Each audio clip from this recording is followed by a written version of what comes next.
नमस्कार दोस्तों। उत्तराखंड क्लासेस में आपका बहुत बहुत स्वागत है। आज हम एक बार फिर जो हिंदी की हमारी सीरीज चल रही है उसमें हम एक बार फिर इस चैनल पर जुड़े हैं और आज हमारा टॉपिक है वो है उपसर्ग और प्रत्यय यानी प्रीफिक्सेस और सफिक्सेस। आप देखते हैं दोस्तों कि जो उपसर्ग और प्रत्यय होते हैं ये हिंदी सेक्शन से बहुत ज़्यादा पूछे जाते हैं। तो इस पर मैं बहुत ज़्यादा लंबा वीडियो न बनाते हुए इसमें जो प्रीवियस पूछे गए जो क्वेश्चंस हैं सिर्फ उन्हीं को मैं यहाँ पर एक ऑब्जेक्टिव रूप से यहाँ पे डिस्कस करूंगा। दोस्तों सबसे पहले हम देखते हैं यहाँ पे जो ये परीक्षोपयोगी प्रश्नोत्तर है यही हमारा जो लाने का मुख्य उद्देश्य ये है कि इसमें जो ये क्वेश्चन है ये पूछे गए हैं और बहुत सारे क्वेश्चन इनमें ऐसे हैं जो हमारे उत्तराखंड में रिवाइज हुए हैं, चाहे वो अधीनस्थ चयन आयोग हो या चाहे लोक सेवा आयोग हो। बहुत महत्वपूर्ण क्वेश्चंस की सीरीज है और अगर हम इन क्वेश्चंस को जनरली देखते भी हैं तो हम श्योर हो जाते हैं कि भाई क्वेश्चन जो बनते हैं हिंदी सेक्शन से वो किस प्रकार से बनते हैं।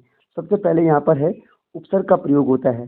दोस्तों उपसर्ग का प्रयोग होता है शब्द के आदि यानी आरंभ में। जब हम किसी शब्द का प्रयोग करते हैं तो उसके आरंभ में हम जो शब्द जोड़ते हैं उसे उपसर्ग कहते हैं। जैसे कि जन्म है, जन्म के आगे आ लग गया तो ये आजन्म हो गया, तो यानी आ उपसर्ग हो गया। सेकंड है इसमें जो धातु या शब्द के अंत में जोड़ा जाता है उसे क्या कहते हैं? तो दोस्तों उससे कहते हैं प्रत्यय।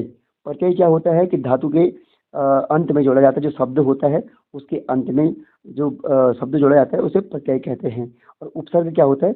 पहले जोड़े जाते हैं। नेक्स्ट है प्रख्यात में प्रयुक्त उपसर्ग है, तो प्रख्यात में होगा प्र, यानी कि जो मुख्य शब्द है वो ख्यात है और उसके आगे जो उपसर्ग लग गया वो क्या लग गया? प्र। तो यानी कि क्वेश्चन नंबर 3 का जो आंसर है वो है ए। नेक्स्ट है प्रत्युत्पन्नमति शब्द में कौन सा उपसर्ग है? तो इसमें प्रति उपसर्ग होगा। गमन शब्द को विपरीतार्थक बनाने के लिए आप किस उपसर्ग का प्रयोग करते हैं? तो गमन के आगे अगर हम इसको आ लगाते हैं तो यह आगमन हो जाता है, तो यहाँ पे आ उपसर्ग जुड़ जाता है। उसी प्रकार से हम क्वेश्चन नंबर 6 में देखेंगे जो निर्वासित है, तो निर्वासित में निर्वासित शब्द में इत जुड़ गया तो ये निर्वासित हो गया, यानी प्रत्यय जुड़ के यह निर्वासित हो गया। क्वेश्चन नंबर 7 में आएंगे दोस्तों, लेखक शब्द के अंत में जो प्रत्यय होगा यह होगा डी, अक, यानी कि लेख से बना है। लेख एक शब्द है, लिखना या लेख, और इसके साथ जो अक प्रत्यय जुड़ा है तो इसमें क्या हो गया? ये अक प्रत्यय हो गया। इसी प्रकार से अनुज शब्द को स्त्रीवाचक बनाने के लिए आप किस प्रत्यय का प्रयोग करेंगे? दोस्तों इसका आंसर होगा आ, यानी सॉरी हाँ आ, तो अनुजा। तो अनुजा जब अनुज के पीछे आप चलेंगे तो ये अनुजा हो जाएगा। इसी प्रकार से क्वेश्चन नंबर 2 है, शुद्ध शब्द को स्त्रीवाचक बनाने के लिए किस शब्द का प्रयोग किया जाता है? तो यहाँ पर आएगा आ उपसर्ग यानी सुता। स्पृश शब्द, क्वेश्चन नंबर 10 है, स्पृश शब्द को विलोमार्थक बनाने के लिए किस उपसर्ग का प्रयोग किया जाता है?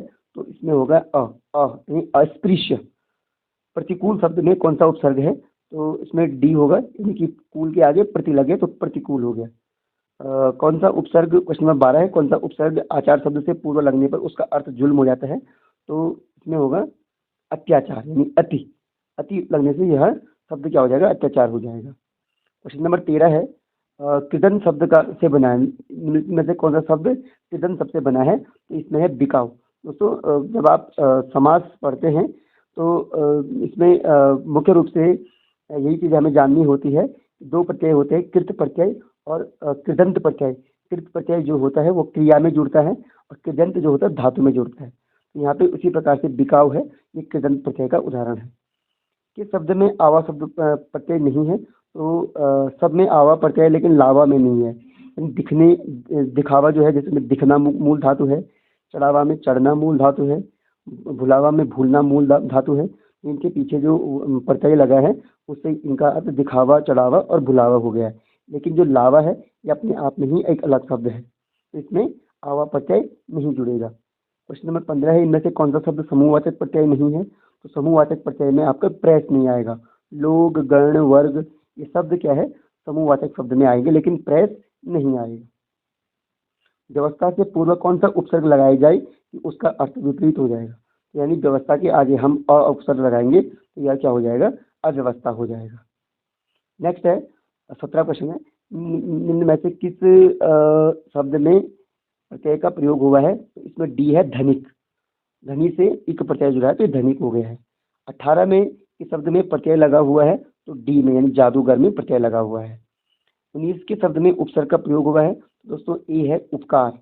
कार जो प्रत्यय है इसका यहाँ पे क्या हुआ, सॉरी, कार के आगे जो उपसर्ग लगा है तो ये क्या हो गया, उपकार हो गया है। अनुवाद में प्रयुक्त उपसर्ग है तो अनु उपसर्ग से अनुवाद बना है। निर्वाह में प्रयुक्त उपसर्ग है तो निर लग के यह निर्वाह हुआ है। 22 क्वेश्चन है में कृत प्रत्ययों की संख्या कितनी होती है, तो जो टोटल कृत प्रत्यय होते हैं उनकी संख्या होती है 28। कृदंत प्रत्यय किन शब्दों के साथ जुड़ते हैं, तो कृदंत प्रत्यय जो होते हैं वो क्रिया के साथ जुड़ते हैं। नेक्स्ट है निम्नलिखित शब्द पद एक प्रत्यय लगने से बने हैं, उनमें से कौन सा पद गलत है, तो डी होगा पक्षिक। किस शब्द की रचना प्रत्यय से हुई है, तो इनमें से कोई नहीं आंसर होगा, यानी कि किसी की भी कोई भी शब्द यहाँ पे ऐसा नहीं जो प्रत्यय से बना हुआ, सारे शब्द में क्या लगा है, उपसर्ग लगा है। बेइंसाफी में प्रयुक्त उपसर्ग है तो इसमें बे होगा, तो फिर इंसाफ के आगे बे लगने से बेइंसाफी हो जाएगा। निम्नलिखित में से क्वेश्चन नंबर 27 है, निम्नलिखित में से उपसर्ग रहित शब्द है, तो उपसर्ग रहित शब्द जो है वो डी होगा सुरेश। बहाव शब्द में प्रयुक्त प्रत्यय कौन सा है, तो आव, यानी बहाव के पीछे आव प्रत्यय लगे है। क्वेश्चन नंबर 29 है, विज्ञान शब्द में प्रयुक्त उपसर्ग है तो वी, ज्ञान के आगे वी लगे तो विज्ञान हो गया। और लास्ट क्वेश्चन है, चिरायु शब्द में प्रयुक्त उपसर्ग है तो चिर लगने से यह चिरायु हो गया है और यह फिर चिरायु शब्द के रूप में बना है। दोस्तों हमने यहाँ पे टोटल 30 क्वेश्चन डिस्कस किए जो कि बहुत महत्वपूर्ण प्रश्न है और इनकी जो संभावना होती है आगे भी पूछे जाने की होती है। आशा है आपको ये वीडियो पसंद आया होगा। धन्यवाद।